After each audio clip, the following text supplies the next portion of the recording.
Good morning विद्यार्थी मित्रों। प्रकरण 1 આપણે લગભગ પૂરું થઈ ગયું છે। થોડાક વધારાના પ્રશ્નો JEE અને નીટ એમાં કામ લાગે એવા પણ આપણે કર્યા। હવે પ્રકરણ 2 સ્ટાર્ટ કરીશું। બીજું પ્રકરણ સ્થિત વિદ્યુત સ્થિતિમાન અને કેપેસિટન્સ।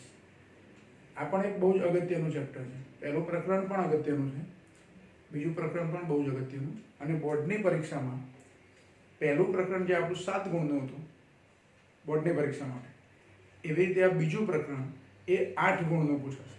બોર્ડની પરીક્ષામાં 100 માર્કના પેપરમાં 8 ગુણનું વેટેજ આ ચેપ્ટરનું છે।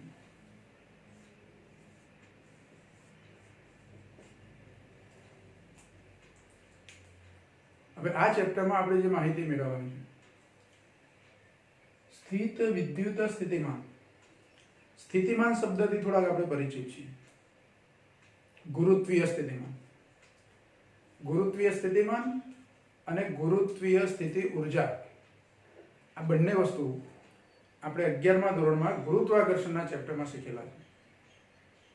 જેવી રીતે દળ ધરાવતો કોઈ પદાર્થ, દાખલા તરીકે પૃથ્વી, તો એનું ગુરુત્વાકર્ષી ક્ષેત્ર છે આપણને ખબર છે। આમ તો દળ ધરાવતા બધા પદાર્થોને ગુરુત્વાકર્ષી ક્ષેત્ર હોય, પણ જેટલું દળ વધારે હોય એટલું એનું ગુરુત્વાકર્ષી ક્ષેત્ર પ્રબળ હોય।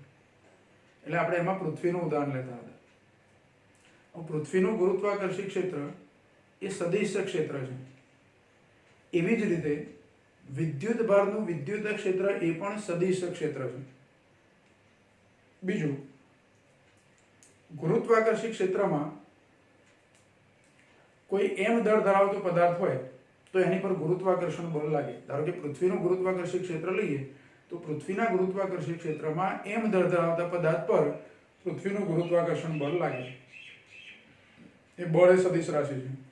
અને આ ગુરુત્વાકર્ષણનું બળ એ ગુરુત્વાકર્ષણના સાર્વત્રિક નિયમ પ્રમાણે, ન્યૂટનના ગુરુત્વાકર્ષણના સાર્વત્રિક નિયમ પ્રમાણે અંતરના વર્ગના વ્યસ્ત પ્રમાણમાં છે। એટલે વ્યસ્ત વર્ગનો નિયમ પણ આપણે કહીએ છીએ। ન્યૂટનના ગુરુત્વાકર્ષણનો સાર્વત્રિક જે નિયમ છે એને વ્યસ્ત વર્ગનો નિયમ પણ કહીએ છીએ। એવી જ રીતે કુલમ્બનો નિયમ એ પણ અંતરના વર્ગના વ્યસ્ત પ્રમાણમાં એમાં વિદ્યુત બળ લાગે છે। બે વિદ્યુત બળો હોય તો એમની વચ્ચે લાગતું બળ અંતરના વર્ગના વ્યસ્ત પ્રમાણમાં છે। એટલે ગુરુત્વાકર્ષણનો નિયમ અને કુલમ્બનો નિયમ એ બંને વ્યસ્ત વર્ગના નિયમો છે। બીજું, ગુરુત્વાકર્ષી ક્ષેત્ર માટે આપણે એવું પણ કીધેલું છે કે ગુરુત્વાકર્ષી ક્ષેત્ર એ સંરક્ષી બળ ક્ષેત્ર છે। ગુરુત્વાકર્ષી ક્ષેત્ર એ કેવું છે? સંરક્ષી બળ ક્ષેત્ર છે। તો એવું જ અહીંયા વિદ્યુત ક્ષેત્ર પણ સંરક્ષી બળ ક્ષેત્ર છે। ગુરુત્વાકર્ષી ક્ષેત્રમાં આપણે એવું લીધેલું કે કોઈ પદાર્થને એક ઊંચાઈએથી બીજી ઊંચાઈએ લઈ જવો હોય, એટલે કે એક બિંદુએથી બીજા બિંદુએ લઈ જવો હોય તો એના માટે કરવું પડતું કાર્ય એના ગતિમાર્ગ પર આધાર રાખતું નથી, માત્ર પ્રારંભિક અને અંતિમ અવસ્થાઓ પર જ આધાર રાખે છે। આવું ગુરુત્વાકર્ષણમાં શીખેલા આપણે।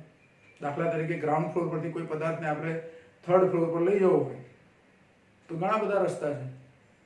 તમે સીડી દ્વારા એને થર્ડ ફ્લોર પર લઈ જાઓ, લિફ્ટમાં મૂકીને લઈ જાઓ, દોરી બાંધીને એ પદાર્થને ખેંચી લો, છૂટ્ટો ફેંકીને ત્રીજા માળ પહોંચાડી દો, થર્ડ ફ્લોર પર પહોંચાડી દો। તો બધી વખતે પ્રારંભિક અને અંતિમ બિંદુઓ સમાન જ છે, એટલે કે ગ્રાઉન્ડ ફ્લોર અને થર્ડ ફ્લોર, પણ માર્ગ એના જુદા જુદા છે। જુદા જુદા રસ્તે આપણે એને લઈ જઈએ છીએ। તો પણ એ ગુરુત્વાકર્ષી ક્ષેત્રમાં કાર્ય થતું હોવાથી એ કાર્ય માત્ર પ્રારંભિક અને અંતિમ સ્થાન પર જ આધાર રાખે છે, એના માર્ગ પર આધાર રાખતું નથી। આ સંરક્ષી બળ ક્ષેત્રની લાક્ષણિકતા છે। તો વિદ્યુત ક્ષેત્રમાં એવું બને। વિદ્યુત ક્ષેત્રમાં પણ કોઈ વિદ્યુત ભારને એક બિંદુએથી બીજા બિંદુએ લઈ જવો હોય તો કરવું પડતું કાર્ય એ એના માર્ગ પર આધાર રાખતું નથી। દરેક માર્ગ ભલે જુદો જુદો તમે પસંદ કરો, પણ બે બિંદુઓ જે નક્કી કરો છો એ બિંદુઓ જ્યાં સુધી નહીં બદલાય, એટલે કે એમના સ્થાન નહીં બદલાય, ત્યાં સુધી પદાર્થને એક બિંદુએથી બીજા બિંદુએ લઈ જવા કરવું પડતું કાર્ય એના માર્ગ પર આધાર રાખતું નથી। અને કાર્ય કરીએ એનું શું થાય? તો એ કાર્ય છે પદાર્થની અંદર, એટલે કે વિદ્યુત ભારની અંદર સ્થિતિ ઊર્જા સ્વરૂપે સંગ્રહ પામે અને એ સ્થિતિ ઉર્જાને આપણે વિદ્યુત સ્થિતિ ઉર્જા કહેવાના છે. જેમ ગુરુત્વાકર્ષણની અંદર ગુરુત્વીય સ્થિતિ ઉર્જા લેતા હતા એમ અહીંયા આપણે વિદ્યુત સ્થિતિ ઉર્જા લેવાની છે. તો વિદ્યુત સ્થિતિ ઉર્જા વિશે આપણે થોડુંક પહેલા સમજી લઈશું.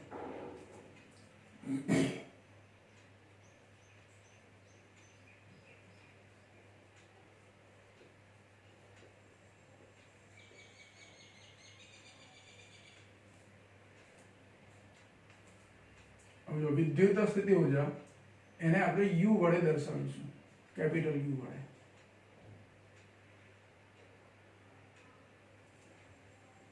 આમ તો આપણે 11મા ધોરણમાં ગુરુત્વીય સ્થિતિ ઉર્જા લીધી, એને વી વડે દર્શાવતા હતા, પણ અહીંયા વિદ્યુત સ્થિતિ ઉર્જાને આપણે કયા સંકેતથી દર્શાવીશું?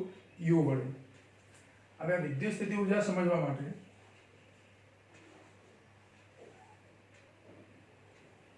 કાર્ટેશિયન પદ્ધતિ લઈ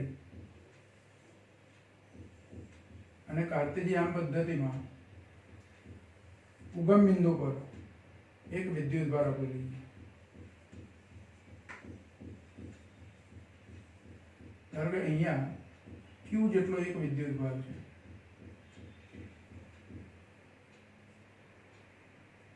સ્મોલ q એટલે કેપિટલ Q.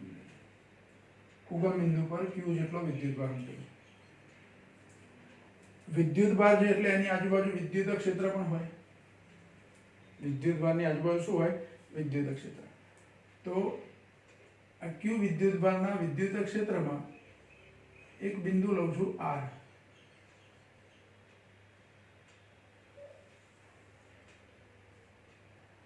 અને સરળતા ખાતર આપણી ગણતરીની સરળતા માટે આ જે R નો સ્થાન સદિશ બતાવીએ છીએ એ જ લાઈન પર અહીંયા એક બિંદુ લઉં છું P. R અને P એવા બે બિંદુઓ છે આપણી જોડે. બંને બિંદુઓ વિદ્યુત ક્ષેત્રમાં છે. કોના વિદ્યુત ક્ષેત્રમાં? આ કેપિટલ Q વિદ્યુત ભાર જેને આપણે ઉગમ બિંદુ પર મૂક્યો છે એના વિદ્યુત ક્ષેત્રમાં બે બિંદુઓ છે. હવે આપણી જોડે બીજો એક વિદ્યુત ભાર છે સ્મોલ q. ધારો કે હું સ્મોલ q વિદ્યુત ભાર નહીં, સ્મોલ q વિદ્યુત ભાર એને R બિંદુ પર રાખેલો છે, અહીંયા પકડી રાખેલો છે. હવે આ વીજભાર ધન લઈએ છે અને આ વીજભાર પણ હું ધન લઉં. આને તો આપણે પરીક્ષા વીજભાર તરીકે લેવાના એટલે એ તો ધન જ હોય, પણ જેનું વિદ્યુત ક્ષેત્ર છે એ ધન કે ઋણ બેમાંથી એક લઈ શકાય, પણ અત્યારે હાલ આપણે એને ધન વીજભાર લઈએ છીએ. બંને વીજભારો ધન થયા એટલે એમની વચ્ચે અપાકર્ષણ બળ લાગે. કયું બળ લાગે? અપાકર્ષણ બળ. તો અપાકર્ષણ બળની વિરુદ્ધ મારે આ સ્મોલ q વિદ્યુત ભારને પકડીને ધીરે ધીરે P સુધી લઈ જવો છે, P બિંદુ સુધી.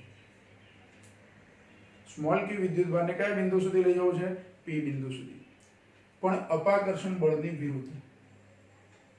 જો અત્યારે હાલ આ વીજભાર R બિંદુ પર છે, એ વખતે એની પર કયું બળ લાગે છે? તો વિદ્યુત બળ લાગે છે. કઈ તરફ હોય? તો વિદ્યુત બળ અપાકર્ષણ હોય એટલે આ વિદ્યુત ભારથી દૂર તરફની દિશામાં. આ Fe કહેવાય, ઇલેક્ટ્રિક ફોર્સ. ઇલેક્ટ્રિક ફોર્સ વિદ્યુત બળ. પણ આપણે એને લઈ જઈએ છીએ આ બાજુ, એટલે આ બળની વિરુદ્ધ લઈ જઈએ છીએ. એ બળની વિરુદ્ધ લઈ જવા માટે આપણે જે બળ લગાડીએ છીએ વિદ્યુત ભાર પર એ બળ આ બાજુ લગાડીએ છીએ.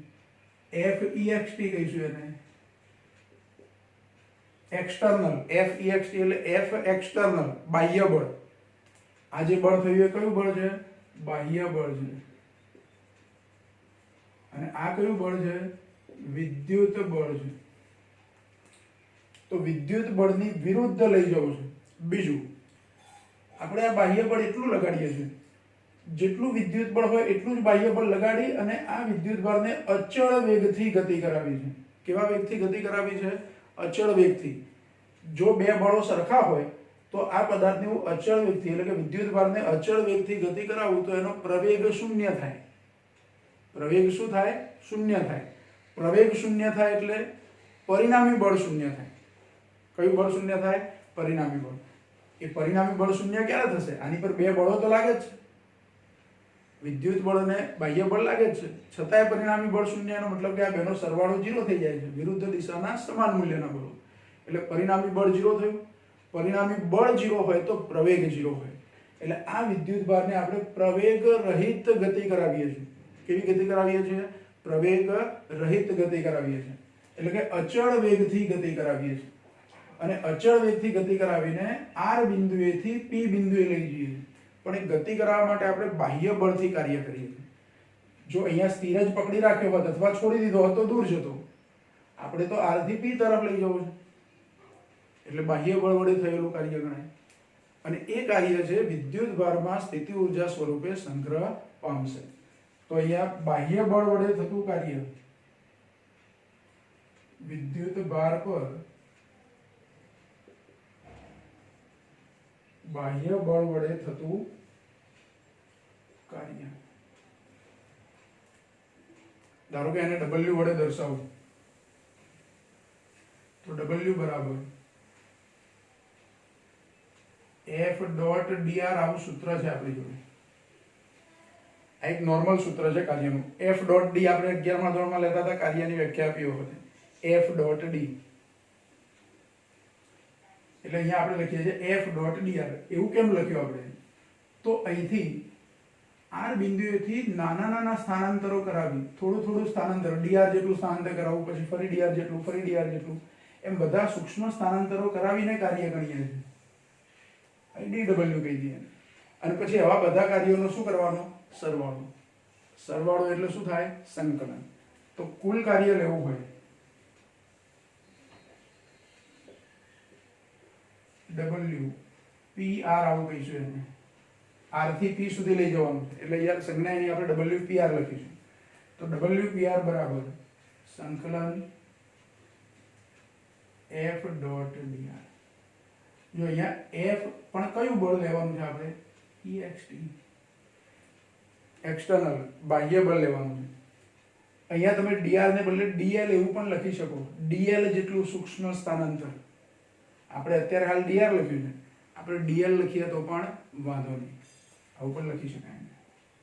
સંકલન FEXT ડોટ dl. સૂક્ષ્મ સ્થાનાંતર માટે હું dr લખું કે dl લખું એ બે સરખું જ છે. તો કાર્ય ક્યાંથી ક્યાં લઈ જવા માટે થયું? તો R to P. R થી ક્યાં લઈ જવાના છે? P સુધી.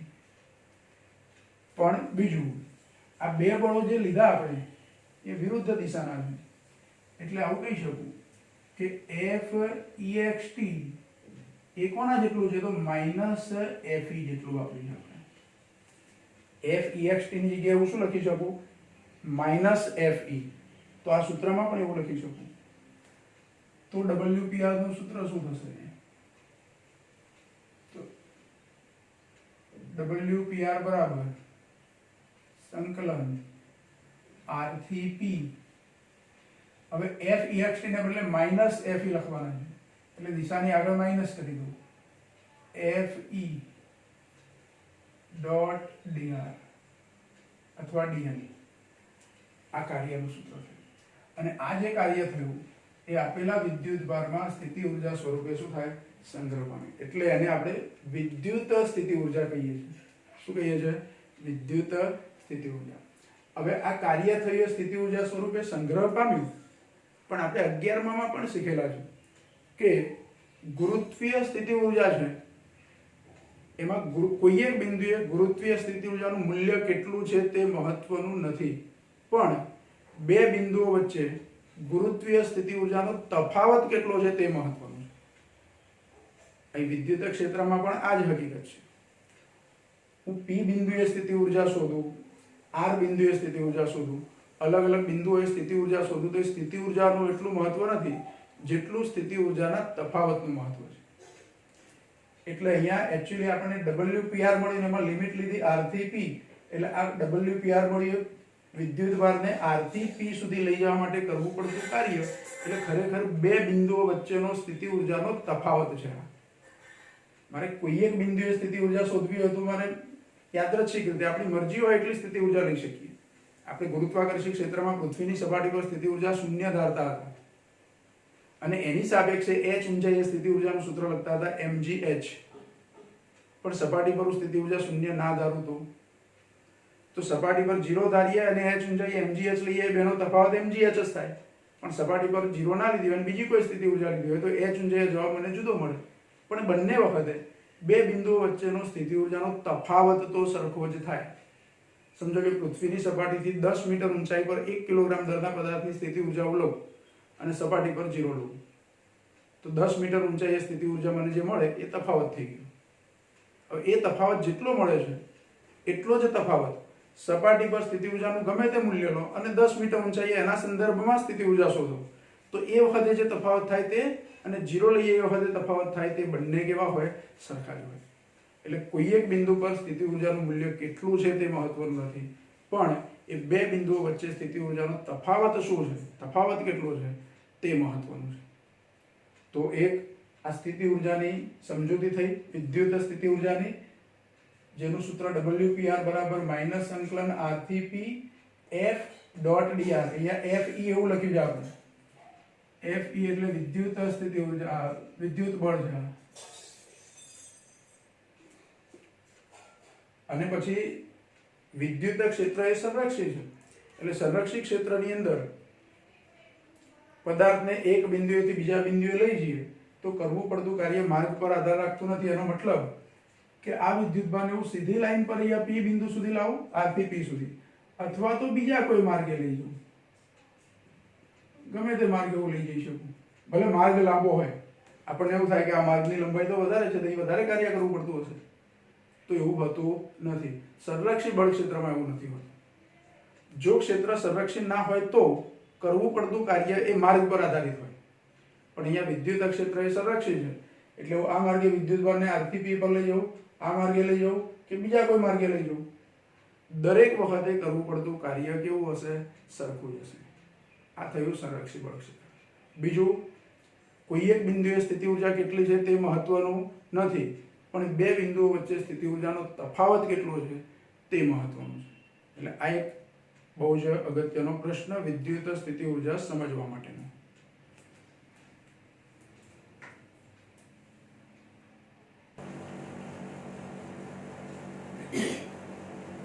જો હવે આ સ્થિતિ ઊર્જાનું જે સૂત્ર છે, વિદ્યુત સ્થિતિ ઊર્જા, કાર્ય જે થયું એ સ્થિતિ ઊર્જા સ્વરૂપે સંગ્રહ કરો. હવે સ્થિતિ ઊર્જાનો તફાવત કેવી રીતે સમજવો? આ એકચ્યુઅલી સ્થિતિ ઊર્જાનો તફાવત છે, કારણ કે એક બિંદુએથી વિદ્યુતભારને બીજા બિંદુએ લઈ જઈએ એટલે કરવું પડતું કાર્ય વિદ્યુતભારમાં સ્થિતિ ઊર્જા સ્વરૂપે સંગ્રહ થયો. એટલે કે એ વિદ્યુતભારની સ્થિતિ ઊર્જામાં કાં તો વધારો થયો એટલો, કાં તો ઘટાડો થયો. તો અહીંયા સ્થિતિ ઊર્જાનો તફાવત લઈશું. વિદ્યુત સ્થિતિ ઊર્જાનો સ્થિતિ ઊર્જાને આપણે U સંજ્ઞા વડે દર્શાવીએ. ધારો કે P બિંદુ પાસે સ્થિતિ ઊર્જા UP હોય, R બિંદુ પાસે સ્થિતિ ઊર્જા UR હોય, તો એ બેનો તફાવત UP માઇનસ UR, એટલે સ્થિતિ ઊર્જાનો તફાવત ધારો કે ડેલ્ટા U વડે દર્શાવું તો ડેલ્ટા U બરાબર UP માઇનસ UR, આવી રીતે તફાવત થશે. બીજું ખાસ ધ્યાન રાખો, UP માઇનસ UR જ લીધા આપણે, UR માઇનસ UP ના લીધા. પહેલા વિદ્યુતભાર કયા બિંદુએથી કયા બિંદુએ લઈ જઈએ છીએ આપણે? તો R પરથી P પર લઈ જઈએ. એટલે વિદ્યુતભાર પહેલા ક્યાં હતો? તો R બિંદુ પર, અને છેલ્લે તમે ક્યાં લઈ આવ્યા? તો P બિંદુ પર. તો છેલ્લે જે બિંદુએ લઈ આવ્યા હોય તેની સ્થિતિ ઊર્જા પહેલા આવે, અને શરૂઆતમાં જ્યાં વિદ્યુતભાર હતો ત્યાં સ્થિતિ ઊર્જા જે છે એ પછી આવે. ટૂંકમાં અંતિમ સ્થિતિ ઊર્જા માઇનસ પ્રારંભિક સ્થિતિ ઊર્જા. કોઈ પણ જગ્યાએ આપણે તફાવતો લઈએ છીએ ત્યારે મોટે ભાગે તફાવતમાં શું લઈએ છીએ? અંતિમ ઓછા પ્રારંભિક. એટલે સ્થિતિ ઊર્જાનો તફાવત, આ બે બિંદુઓ વચ્ચે સ્થિતિ ઊર્જાનો તફાવત ડેલ્ટા U વડે દર્શાવું તો અંતિમ સ્થિતિ ઊર્જા એટલે કે P બિંદુ પાસેની સ્થિતિ ઊર્જા ઓછા પ્રારંભિક સ્થિતિ ઊર્જા એટલે કે R બિંદુ પાસેની સ્થિતિ ઊર્જા, એટલે એને UP માઇનસ UR વડે. અને આ જે સ્થિતિ ઊર્જાનો તફાવત જે વિદ્યુતભારમાં સ્થિતિ ઊર્જા રૂપે સંગ્રહ પામે છે એ તફાવત એ થયેલા કાર્ય જેટલો હોય, એટલે કે WPR જેટલો. એટલે આવું લખી શકું કે WPR બરાબર UP માઇનસ UR.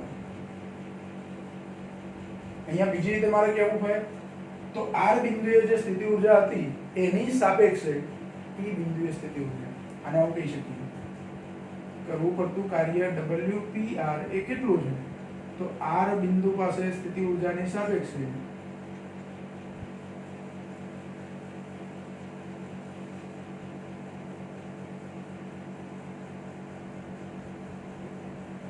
P બિંદુ પાસેની સ્થિતિ ઊર્જા.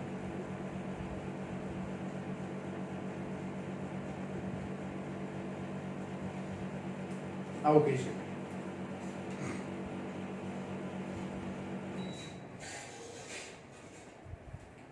આર બિંદુ પાસેની સ્થિતિ ઊર્જાની સાપેક્ષે P બિંદુ પાસેની સ્થિતિ ઊર્જા.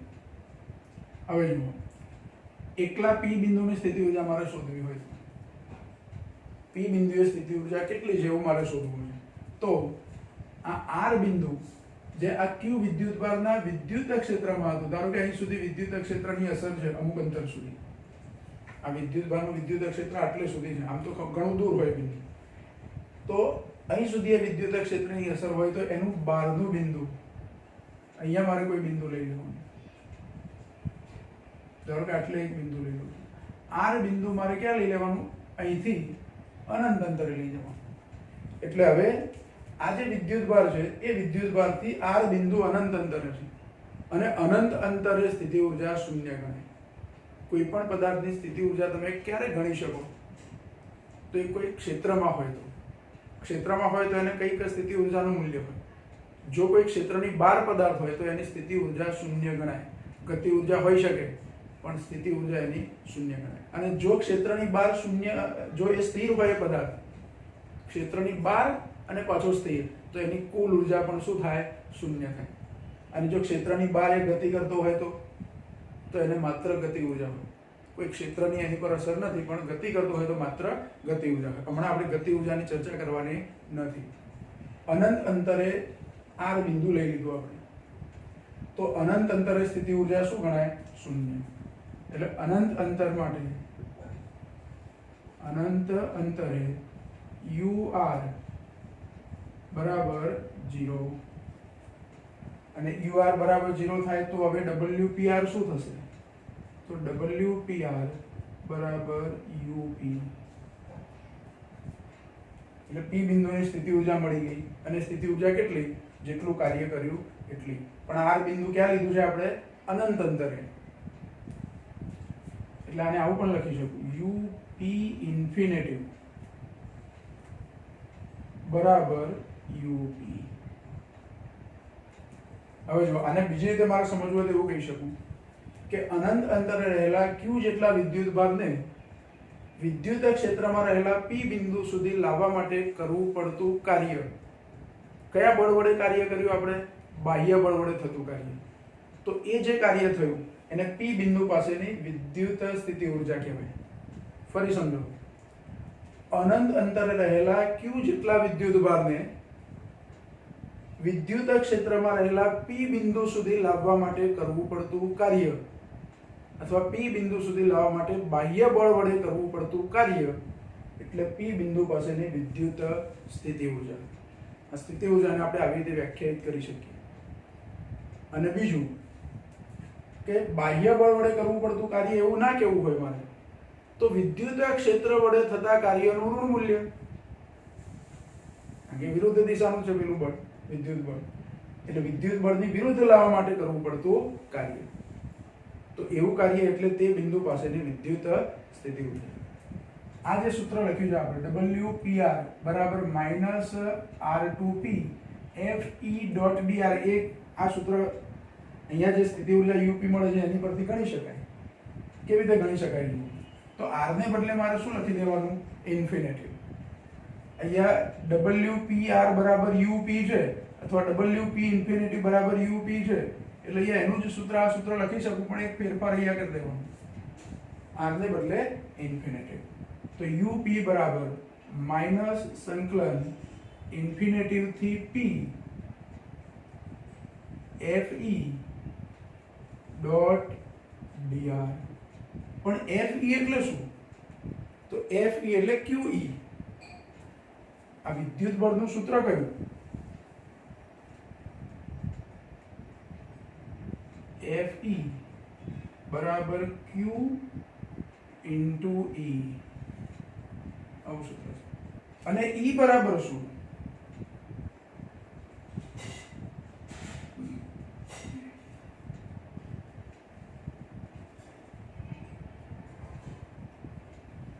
E બરાબર શું છે કે Q upon R square R caret જો P બિંદુ પાસે ધારો કે અહીંયા P બિંદુ કેટલા અંતરે છે તો આ અંતરે તો P બિંદુ એ વિદ્યુત ક્ષેત્ર P બિંદુનો સ્થાન સદિશ ધારો કે R હોય એટલે કે ઉગમ બિંદુથી P બિંદુનું અંતર R હોય તો આ P બિંદુ પાસેની સ્થિતિ ઊર્જા છે તો P બિંદુનું અંતર R અહીંયા મારે લેવું પડે એટલે જો Fe બરાબર QE આ Q એટલે કયો વીજભાર સ્મોલ q જે વીજભારને આપણે ગતિ કરાવીને P બિંદુએ લાવીએ છીએ તે વિદ્યુતભાર એ સ્મોલ q પણ વિદ્યુત ક્ષેત્ર કોનું છે વિદ્યુત ક્ષેત્ર કોનું તો આ કેપિટલ Q અહીંયા જે ક્ષેત્ર રચાયેલું છે એ કેપિટલ Q આપણને એવો પ્રશ્ન થાય તો Q નું શું સ્મોલ q નું શું તો એ તો પરીક્ષણ વીજભાર છે અને પહેલા ચેપ્ટરમાં આપણે કીધું છે પરીક્ષણ વિદ્યુતભાર શક્ય એટલો નાનો હોવો જોઈએ પરીક્ષણ વિદ્યુતભાર કેવો હોવો જોઈએ શક્ય એટલો નાનો એટલે બિંદુવત મૂલ્યની રીતે નાનો બિંદુવત એનો મતલબ એવો નહીં કે વધારે મૂલ્ય હોય ને એક જ બિંદુ પર હોય બિંદુવત વિદ્યુતભાર એનો મતલબ કે અહીંયા મૂલ્ય એનું ઘણું જ નાનું હવે કેટલું નાનું તો આ જે બિંદુવત વીજભાર લઈએ છીએ પરીક્ષણ વીજભાર એના વિદ્યુત ક્ષેત્રને લીધે આ મૂળ વિદ્યુતભારનું વિદ્યુત ક્ષેત્ર છે એમાં કોઈ દખલ ના થવી જોઈએ એટલે આ કેપિટલ Q ના વિદ્યુત ક્ષેત્રની સાપેક્ષે આ સ્મોલ q નું વિદ્યુત ક્ષેત્ર આપણે અવગણી શકીએ એટલે એના વિદ્યુત ક્ષેત્રને ધ્યાનમાં લેવાનું નથી તો અહીંયા જે વિદ્યુત ક્ષેત્ર છે એ કોનું છે કેપિટલ Q નું અહીં જે ઉગમ બિંદુ પર મૂક્યો છે એનું વિદ્યુત ક્ષેત્ર છે તો હવે જુઓ આ જે UP બરાબર સૂત્ર શું મળ્યું માઇનસ ઇન્ફિનિટી થી P Fe ડોટ dr મારે Fe ની કિંમત આ QE લખવી હોય તો લખી શકું એટલે હવે એ સૂત્ર આવું થશે UP બરાબર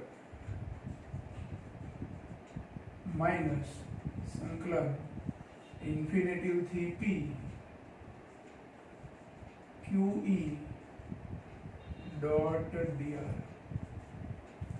અહીં dr ને બદલે dl લખી શકીએ આપણે આ P બિંદુ પાસે વિદ્યુત સ્થિતિ ઊર્જા કોની સાપેક્ષે થઈ તો અનંત અંતરે સ્થિતિ ઊર્જા શૂન્ય ગણી અને P બિંદુએ વિદ્યુત સ્થિતિ ઊર્જા આપણે શોધી કાઢી તો આ એક સ્થિતિ ઊર્જાનું અગત્યનું સૂત્ર આપણે યાદ રાખવું UP બરાબર માઇનસ સંકલન ઇન્ફિનિટી થી P QE ડોટ dr એટલે વિદ્યુત સ્થિતિ ઊર્જા થઈ સ્થિતિ ઊર્જાનો તફાવત પણ આપણે લીધો અહીંયા સ્થિતિ ઊર્જાનો તફાવત કેટલો તો એ વિદ્યુતભારમાં જે સ્થિતિ ઊર્જા સંગ્રહ પામે છે કાર્ય કરીએ વખતે એટલે કે કરેલું કાર્ય સ્થિતિ ઊર્જા સ્વરૂપે સંગ્રહ પામે છે અને એ કરેલું કાર્ય એ સ્થિતિ ઊર્જાના તફાવત જેટલું હોય છે બે બિંદુ વચ્ચેની સ્થિતિ ઊર્જાના તફાવત જેટલું પણ એક બિંદુ આપણે અનંત અંતરે લઈ લીધું પર્ટિક્યુલર કોઈ P બિંદુએ અથવા તો P જેવા બીજા કોઈ બિંદુએ વિદ્યુત સ્થિતિમાન આપણે શોધવું હોય તો જે બિંદુએથી વિદ્યુતભારને લાવીએ છીએ એને અનંત અંતરે લઈ લીધું એટલે એની પરથી સ્થિતિ ઊર્જાની વ્યાખ્યા પણ નક્કી થઈ ગઈ શું વ્યાખ્યા નક્કી થઈ તો અનંત અંતરે રહેલા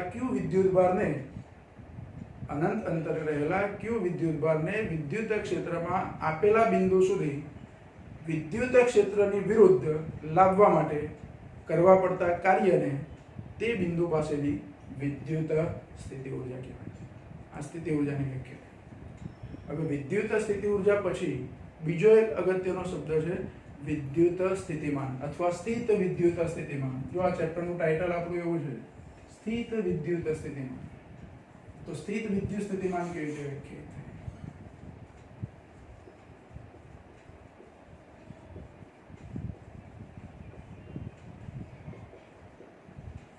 વિદ્યુત સ્થિતિમાનને આપણે V સંજ્ઞા વડે દર્શાવીએ છીએ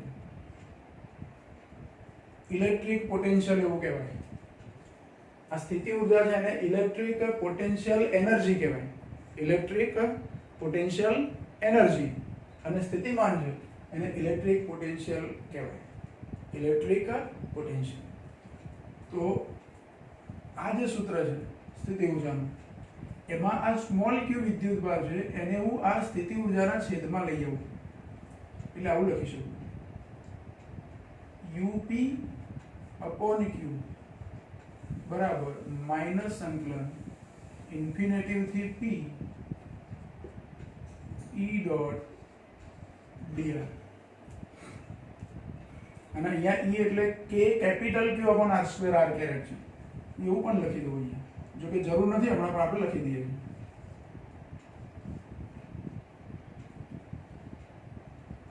UP upon Q small Q બરાબર કે capital Q upon R square R caret dot DR. અને ડીઆર એટલે ડીઆર આર કેરેટ એવું પણ લખી શકું આગળની ગણતરી કરતા, પણ હમણાં એની જરૂર નથી. જો આ યુ પી અપોન ક્યુ લખાય એટલે જમણી બાજુ, ડાબી બાજુ સ્મોલ ક્યુ આવી ગયા, જમણી બાજુ જે પદ છે આ પદ એમાં કોઈ જગ્યાએ સ્મોલ ક્યુ વિદ્યુતભાર નથી, એટલે કે જે વિદ્યુતભારને અનંત અંતરેથી પી બિંદુએ લાવીએ છીએ એ વિદ્યુતભાર આ જમણી બાજુના પદમાં આવતો નથી, એટલે કે અહીંયા આવતો નથી. એનો મતલબ કે આ જમણી બાજુનું પદ છે એ સ્મોલ ક્યુ વિદ્યુતભારથી સ્વતંત્ર થઈ ગયું. કેવું થઈ ગયું? સ્મોલ ક્યુ વિદ્યુતભારથી સ્વતંત્ર. એટલે સ્મોલ ક્યુ વિદ્યુતભાર કેટલા મૂલ્યનો છે એની પર એનો આધાર નથી. તમે 1 કુલમ વિદ્યુતભાર અહીંથી લાવો, 0.5 કુલમ વિદ્યુતભાર લાવો, 2 કુલમ વિદ્યુતભાર લાવો, ગમે તે વિદ્યુતભાર લાવો, ગમે તે મૂલ્યનો વિદ્યુતભાર અહીંયા પી બિંદુએ લાવો, પણ પી બિંદુએ આ જે ગુણોત્તર છે યુપી અપોન ક્યુ અથવા તો આ બાજુનું પદ એ એક સરખું જ રહેશે. આ સૂત્રમાં સ્મોલ ક્યુ આવતા નથી. અને આ જે ગુણોત્તર થયો અથવા આ જે પદ થયું એને આપણે શું કહેવાનું છે? વિદ્યુત સ્થિતિમાન. એટલે એને હું વીપી વડે દર્શાવું. શાના વડે દર્શાવું? વીપી વડે. અને આવું અલગ લખવાને બદલે આ પદ લખી દઈએ. તો વીપી બરાબર શું થશે? તો માઇનસ સંકલન ઇન્ફિનિટી થી પી ઈ ડોટ ડીઆર. વીપી બરાબર માઇનસ ઇન્ફિનિટી થી પી ઈ ડોટ ડીઆર. આ પી બિંદુ પાસેનું વિદ્યુત સ્થિતિમાન થયું. એ રીતે બીજા કોઈ પણ બિંદુ પાસે તમે વિદ્યુત સ્થિતિમાન ગણી શકો. પણ જેવી રીતે સ્થિતિ ઊર્જામાં કોઈ એક બિંદુએ સ્થિતિ ઊર્જા કેટલી છે તે મહત્વનું નથી, પણ સ્થિતિ ઊર્જાનો તફાવત મહત્વનો છે. એવું જ વિદ્યુત સ્થિતિમાન માટે પણ છે. પી બિંદુએ સ્થિતિમાન કેટલું છે, વિદ્યુત સ્થિતિમાન કેટલું છે તે મહત્વનું નથી, પણ બે બિંદુઓ વચ્ચે વિદ્યુત સ્થિતિમાનનો તફાવત કેટલો છે તે મહત્વનું છે. અને આ સૂત્ર અત્યારે હાલ લખ્યું એમાં એક લિમિટ ઇન્ફિનિટી લીધી છે. અનંત અંતરે જેમ સ્થિતિ ઊર્જા શૂન્ય ગણાય એવી રીતે વિદ્યુત સ્થિતિમાન પણ શૂન્ય ગણાય. એટલે આપણને પી બિંદુનું સ્થિતિમાન જે મળ્યું એ અનંત અંતરના સ્થિતિમાન જે શૂન્ય સ્થિતિમાન છે એની સાપેક્ષે મળ્યું. જો મારે વિદ્યુત સ્થિતિમાનનો તફાવત લેવો હોય તો આવી રીતે તફાવત લેવો હોય તો શું કરવાનું? તો અહીંયા ડેલ્ટા યુ લખ્યા એને બદલે ડેલ્ટા વી લખવાના, યુપી લખ્યા એને બદલે વીપી લખવાના, યુ આર લખ્યા એને બદલે વી આર લખવાના. તો આવું લઈ શકું. ડેલ્ટા વી વિદ્યુત સ્થિતિમાનનો તફાવત બે બિંદુઓ વચ્ચે, ડેલ્ટા વી બરાબર વીપી માઇનસ વીઆર. અને આ તફાવતનું સૂત્ર મારે લખવું હોય તો સંકલન માઇનસ સંકલન આર થી પી ઈ ડોટ ડીઆર. જો અહીંયા લિમિટમાં ઇન્ફિનિટી થી પી લખ્યું કેમ કે કોઈ એક બિંદુનું સ્થિતિમાન અનંતની સાપેક્ષે લેવું છે, એટલે એમાં એક જ વીપી લખીએ તો ચાલે. એકચ્યુઅલી આ વીપી છે અને જો વીઆર શોધ્યા હોત આના અનંત અંતરે, વી ઇન્ફિનિટી શું થાય? વીઆર અથવા વી ઇન્ફિનિટી એ 0 જ હોય. એટલે વીપી માઇનસ વી ઇન્ફિનિટી બરાબર વીપી. એટલે અહીંયા આપણે વીપી એટલા જ લખ્યા છે, પણ અહીં લિમિટ આપણે કઈ લીધી? તો આર થી પી. એવું સમજો કે પી અને આર બંને બિંદુઓ વિદ્યુત ક્ષેત્રમાં છે. એક પણ બિંદુ અનંત અંતરે નથી બંનેમાંથી. બંને બિંદુઓ જો વિદ્યુત ક્ષેત્રમાં હોય તો આર બિંદુની સાપેક્ષે પી બિંદુનું વિદ્યુત સ્થિતિમાન એવું કહેવાય. આને શું કહેવાય? આર બિંદુએ વિદ્યુત સ્થિતિમાન છે એની સાપેક્ષે પી બિંદુએ વિદ્યુત સ્થિતિમાન. આના જેવું આર બિંદુ પાસેની સ્થિતિ ઊર્જાની સાપેક્ષે પી બિંદુ પાસેની સ્થિતિ ઊર્જા. અહીં સ્થિતિ ઊર્જા શબ્દ લખ્યો એને બદલે સ્થિતિમાન લખી દેવાનું. એટલે કે આર બિંદુ પાસેના વિદ્યુત સ્થિતિમાનની સાપેક્ષે પી બિંદુ પાસેનું વિદ્યુત સ્થિતિમાન, આને એવું કહેવાય. પણ આ તફાવત જ મહત્વનો છે. કોઈ એક બિંદુએ સ્થિતિમાન, ધારો કે પી બિંદુએ સ્થિતિમાન શોધી કાઢું તો એનું કોઈ મહત્વ નથી. અનંત અંતરની સાપેક્ષે શોધીએ એટલે એનું એક નિશ્ચિત મૂલ્ય મળે એ બરાબર છે, પણ વધારે મહત્વ કોનું છે? તો વિદ્યુત સ્થિતિમાનના તફાવતનું. શાનું મહત્વ વધારે છે? વિદ્યુત સ્થિતિમાનના તફાવતનું. અને એ સ્થિતિમાનનો તફાવતનું સૂત્ર લખવું હોય તો આવી રીતે લખી શકાય: Vp માઇનસ Vr બરાબર માઇનસ R2P સંકલન R2P E ડોટ dr. પછી આ કેવી રીતે આવ્યું આની પરથી, આવા સૂત્ર પરથી, એ પછી આપણે લખીએ. બીજું, વિદ્યુત સ્થિતિમાનનો એકમ શું થાય? વિદ્યુત સ્થિતિમાનનો એકમ, તો એનો એકમ છે વોલ્ટ. આપણે વોલ્ટાનો સેલ એવું ભણતા હતા, વોલ્ટાનો કોષ. તો વોલ્ટ એ વૈજ્ઞાનિકનું નામ છે, અને વૈજ્ઞાનિકના નામ પરથી એનો એકમ છે વોલ્ટ લઈએ છીએ. VOLT. એકલો V લખવો હોય તો કેપિટલ V. આપણને ખબર છે કે વૈજ્ઞાનિકના નામથી કોઈ સંજ્ઞા લખવાની હોય એકમની તો કેપિટલમાં લખાય. અથવા આને બીજી રીતે લેવું હોય તો જો અહીંયા આપણે લખ્યું છે UP upon Q, એટલે કે U upon Q. U એ વિદ્યુત સ્થિતિ ઉર્જા છે, અને સ્થિતિ ઉર્જાનો એકમ શું થાય? તો જૂલ. એ ખબર છે આપણને. સ્થિતિ ઉર્જાનો એકમ શું થાય? જૂલ. એને શાના વડે ભાગ્યા છે? તો વિદ્યુત ભાર વડે. એટલે વિદ્યુત ભારનો એકમ છે કુલમ, એટલે જૂલ પ્રતિ કુલમ. તો V ને બદલે તમે લખી શકો જૂલ પર કુલમ. પછી એનું પારિમાણિક સૂત્ર લેવું હોય તો કાર્યનું પારિમાણિક સૂત્ર આપણને ખબર છે, M1 L2 T - 2 કાર્ય માટે અથવા ઉર્જા માટે, અને વિદ્યુત ભાર માટે A1 T1. જો આનું પારિમાણિક સૂત્ર લખવું હોય તો M1 L2 T - 2 upon A1 T1. એટલે ફાઇનલ જવાબ શું થાય પારિમાણિક સૂત્ર? તો પારિમાણિક સૂત્રનો અંતિમ જવાબ થાય M1, એક જ વખત છે એટલે L2. હવે T - 2 છે અહીંયા, અને T1 નીચેથી ઉપર આવે એટલે એ માઇનસ થાય, એટલે -2 - 1 એટલે -3. T -3 અને A એકલા એ છે, એની એક ઘાત નીચે છે, ઉપર આવે તો માઇનસ થાય, એટલે A - 1. આવું સૂત્ર. જો વિદ્યુત સ્થિતિમાન એનો એકમ વોલ્ટ થશે. એનું પારિમાણિક સૂત્ર ખાસ યાદ રાખજો, M1 L2 T - 3 A - 1. 12 31 આવું યાદ રાખવાનું. 12 31, 12 માં 1 અને 2 પોઝિટિવ ને 31 માં 3 અને 1 નેગેટિવ. અથવા M1 L2 T - 3 A - 1. આ વિદ્યુત સ્થિતિમાન એનું પારિમાણિક સૂત્ર. એટલે બે અગત્યની ભૌતિક રાશિ આપણે શીખ્યા, એક વિદ્યુત સ્થિતિ ઉર્જા અને બીજી વિદ્યુત સ્થિતિમાન. કોઈ એક બિંદુએ વિદ્યુત સ્થિતિ ઉર્જા કેટલી છે તે મહત્વનું નથી, આ પોઈન્ટ ખાસ યાદ રાખજો. વિદ્યુત સ્થિતિ ઉર્જાનો તફાવત મહત્વનો છે. એવી જ રીતે કોઈ એક બિંદુએ વિદ્યુત સ્થિતિમાન કેટલું છે એ મહત્વનું નથી, પણ વિદ્યુત સ્થિતિમાનનો તફાવત મહત્વનો છે. અને બંને અદિશ રાશિઓ છે. વિદ્યુત સ્થિતિ ઉર્જા પણ અદિશ રાશિ છે, અને વિદ્યુત સ્થિતિમાન એ પણ અદિશ રાશિ છે.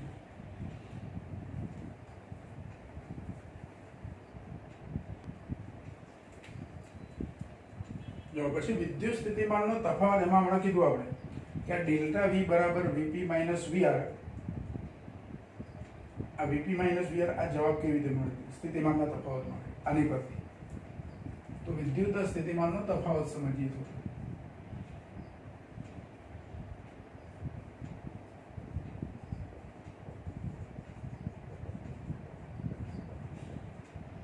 તો વિદ્યુત સ્થિતિમાનનો તફાવત એને આપણે આવું લખ્યું, ડેલ્ટા V બરાબર Vp minus Vr. Delta V બરાબર Vp માઇનસ Vr. આ સૂત્ર કેવી રીતે આવે તે આપણે લેવું જોઈએ. તો ડાયરેક્ટ લખી દીધું, પણ ખરેખર કોઈ એક બિંદુના વિદ્યુત સ્થિતિમાન પરથી એ સૂત્ર કેવી રીતે લખાય? તો Vp નું સૂત્ર આવું છે આપણી જોડે, માઇનસ ઇન્ફિનિટી થી P E ડોટ dr. તો અહીંયા Vp ની જગ્યાએ લખી દઉં માઇનસ સંકલન ઇન્ફિનેટિવ થી p e ડોટ dr. કોની કિંમત લખી આપણે? vp ની. જેવી રીતે vp હોય એવી રીતે vr નું પણ સૂત્ર હોય. અહીંયા p ને બદલે r કરી દેવાના અને અહીંયા vr લખી દેવાના. vp ને બદલે vr લેવું તો vr, ધ્યાન રાખજો, vr બરાબર માઈનસ સંકલન ઇન્ફિનેટિવ થી r capital R e dot dr. એટલે મારે ફેરફાર શું કરવાનો? vp ને બદલે vr નું સૂત્ર લખવું હોય તો p લખ્યા છે બે જગ્યાએ, ત્યાં r કરી દેવાના કેપિટલ R. બીજું અહીં વચ્ચે નિશાની કઈ છે તફાવત માટે? માઈનસ. અને આ સૂત્રમાં પણ કઈ નિશાની આવે છે પાછી? માઈનસ. અહીં માઈનસ આ સૂત્રની નિશાની અને અહીં બે પદની વચ્ચે માઈનસ નિશાની, એટલે અહીં માઈનસ માઈનસ શું લખાય? પ્લસ લખાય. એટલે પ્લસ સંકલન ઇન્ફિનિટિવ થી p ને બદલે શું લખવાનું છે? r e dot dr. જો vp અને vr બંનેની કિંમતો મૂકી દીધી. vp માટે તો માઈનસ નિશાની છે જ આગળ, સૂત્રમાં આવે જ છે માઈનસ, પણ અહીં આ માઈનસ હોવાથી સૂત્રમાં આવતી માઈનસ અને બે માઈનસ ભેગા થાય એટલે શું થઈ ગયું? પ્લસ. હવે જો આ જે લખ્યું એમાં સહેજ ફેરફાર કરવો છે આપણે. જો માઈનસ સંકલન ઇન્ફિનિટિવ થી p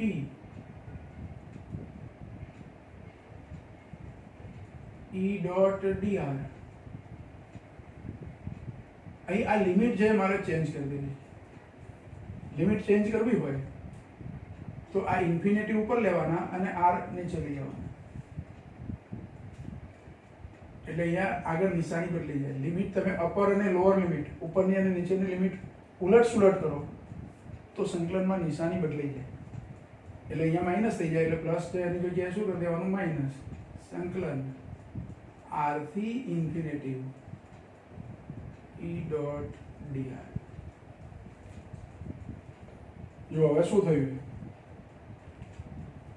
શરૂઆત ક્યાંથી કરવાની આપણે? અનંત અંતરે. જો સાહેબ આકૃતિ દોરીએ એટલે ખ્યાલ આવે.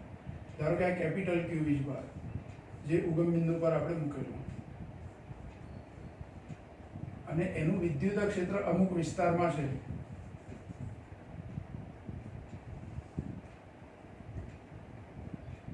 ધારો કે અહીંયા એક બિંદુ લઈએ P, અહીંયા એક બીજું બિંદુ લઉં R. જો P અને R એક જ લાઈન પર હોવા જરૂરી નથી. હમણાં તો આપણે શું કરેલું? ગણતરીની સરળતા માટે એક જ લાઈન પર બતાવેલા, એવું જરૂરી નથી. તો આ બે બિંદુઓ વચ્ચેનો વિદ્યુત સ્થિતિમાનનો તફાવત જ માપીએ છીએ. આ સૂત્રમાં તમે જુઓ તો શું માપીએ છીએ? P અને R બિંદુ વચ્ચે વિદ્યુત સ્થિતિમાનનો તફાવત. પણ એ તફાવત કોની સાપેક્ષે કોનો મપાય છે? તો R બિંદુના સ્થિતિમાનની સાપેક્ષે P બિંદુનું સ્થિતિમાન એવું કહેવાય. તો આ બે બિંદુઓ વચ્ચેનો વિદ્યુત સ્થિતિમાનનો તફાવત. હવે આ સૂત્ર પ્રમાણે પહેલા આપણે વીજભાર ક્યાં લાવવાનો છે? અનંત અંતર. એટલે અનંત અંતરે છે એવું ધારવાનું છે. અહીં અનંત અંતરે એક વીજભાર છે. અને બીજી એક વસ્તુ કહી દઉં, આ UP upon Q આપણે લીધા, એટલે કે અહીંથી જે સ્મોલ q હતા એ આ બાજુ લાવી દીધા Qના છેદમાં, Uના છેદમાં. તો આ Q વિદ્યુતભારને આપણે એકમ ધારી લીધા. પરીક્ષણ વીજભાર આપણે એકમ ધન વીજભાર એવું કહેતા હતા. એટલે ખરેખર અહીંયા મારે જે અનંત અંતરે જે વીજભાર લેવાનો એ કેટલું લેવાનો? Q બરાબર 1 કુલમ, એકમ ધન વીજભાર. એટલે હવે હું એના પરથી એવું કહું છું કે એકમ ધન વીજભારને અનંત અંતરેથી ક્યાં લઈ આવવાનો છે? P બિંદુએ. એકમ ધન વીજભારને અનંત અંતરેથી P બિંદુએ લઈ જવાનો.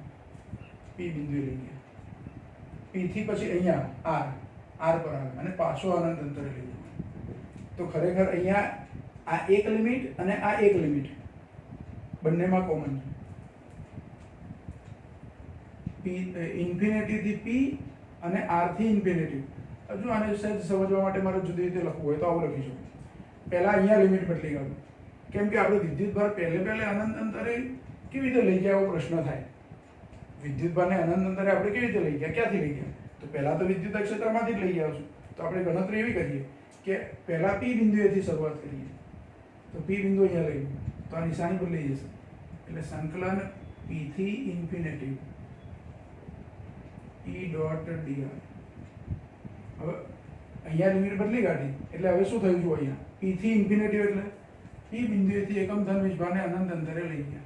આવી ગયો અહીંયા વીજભાર. હવે પહેલા આપણે એવું ધારતા કે અનંત અંતરે ધારો કે છે, પણ ધારો કે શું કરવા? પી બિંદુએ જ વિદ્યુત ભાર લઈએ, એકમ ધન વીજભાર, એને લઈ જઈએ અનંત અંતરે, એટલે અનંત અંતરે આપણને વીજભાર મળી ગયો. હવે એ વીજભારને અનંત અંતરેથી ક્યાં લાવવાનું? આર બિંદુએ. અનંત અંતરેથી લઈ આવું આર બિંદુ પર. તો પછી આ લિમિટ પણ બદલવી પડે, એટલે અહીંયા થઈ જાય પ્લસ સંકલન infinitive to R E dot D R. જો હવે શું થયું? હવે આ પદ બરાબર સમજો. જો આ ને આ સરખું જ છે લખવામાં ગણિતની દ્રષ્ટિએ, કારણ કે લિમિટો બદલી આપણે, એટલે માઇનસ ને બદલે શું કરી દીધું? પ્લસ કરી દીધું. તમે ધારો કે આ પદ ના લીધું હોત વચ્ચેનું, અને આ સૂત્ર જે લખ્યું એમાં ડાયરેક્ટ આની લિમિટ બદલી હોત તો આ જવાબ આવી જતો. આની પરથી ડાયરેક્ટ એક જ લિમિટ બદલી તો એ ચાલે. હવે આનો મતલબ શું થયો? તો પી બિંદુએથી એકમ ધન વીજભારને અનંત અંતરે લઈ જવાનો, અને અનંત અંતરેથી પાછો ક્યાં લઈ આવવાનો? આર બિંદુએ. હવે એક બાજુની અપર લિમિટ અને બીજી બાજુની લોઅર લિમિટ એક જ છે, એટલે કે ઇન્ફિનિટી છે. તો આ બે પદ મારે શું કરવા લખવાના? એને ભેગા કરી દેવાના, મર્જ કરી દેવાના. કેવી રીતે?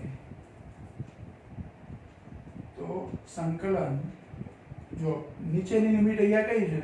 પી. ઉપરની લિમિટ આ તો કોમન છે, એને બદલે ડાયરેક્ટ આર લખી દઉં. આવું કરી શકું. ઈ ડોટ ડીઆર. હવે આનો મતલબ શું થયો? તો આમાં હવે અનંત અંતર તો આવતું જ નથી આ સૂત્રમાં. એનો મતલબ કે વિદ્યુત ભારને પી બિંદુએથી ડાયરેક્ટ આર બિંદુએ લઈ જઈએ, અને આ બાજુ તો એની જ રહે છે, આપણી ડેલ્ટા વી જ રહે છે. ડાબી બાજુ તો ડેલ્ટા વી જ રહે છે.